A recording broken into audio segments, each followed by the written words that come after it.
No. Right? Now the hard part is over. Now you just get to kick back and graze like cattle in the Elysian fields, right? You could just, and that sounds like you don't really think ethics is all that great. Right? We do it all. This is a veil of testing, a veil of tears. We go through all of this stuff. But at the end, it's not like this. We get to hang out with a lot of really just and virtuous people. No, so thought is, no, we get to really binge and not quite, but that's the sort of picture. So Kant, Aristotle says you need the eudaimonistic incentive too. You just don't want to face up to the fact that, right, it can be intrinsic to rational activities and so forth in a way that makes them their own reward. And the reason you don't want to do that is you don't want to be an elitist and you want everyone to go to either heaven or hell. Right? That's what's making you push in these. So your anti-elitism led you to think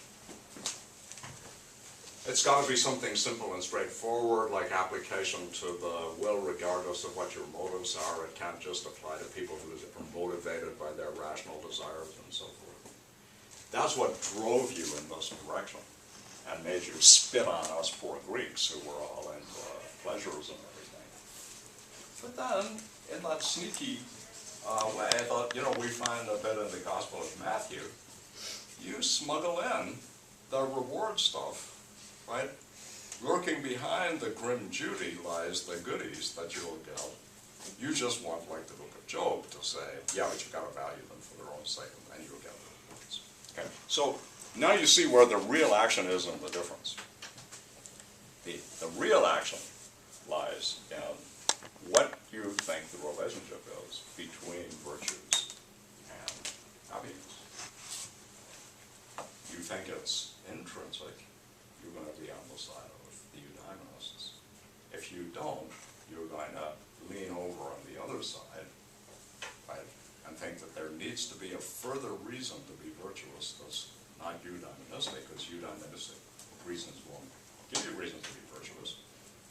And then, nonetheless, you still, in order to answer the incredulous stare response, well, why would I want to do anything that didn't contribute to my happiness in some way, shape, or form? You add it will eventually though, right? God will reward you. And that can either sound, and I think this is right, it can either sound like you just don't trust virtue enough. You just aren't that into ethics as it comes out. You think there's got to be some further stuff that's got nothing to do with ethics. It's got to do with what, as it happens, God values. And then we can raise a bunch of interesting questions, which we'll come to on Monday. So here's a really interesting question. What motivates Aristotle's God?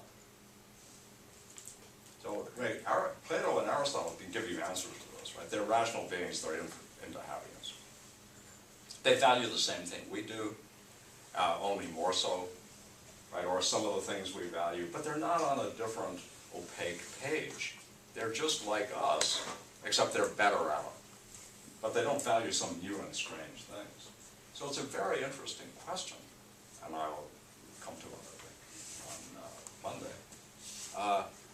How are we to explain the motives of the divine beings who are going to regulate the kingdom of ends and who are going to be the ones who give us the rewards? Because after all, if they don't reward us, we've got a collapse on Kant's side, right? The thought being that we wouldn't have enough juice to make us ethical if we didn't have that further basis for rational hope, as Kant says, that one day the just will be rewarded and the unjust will be punished.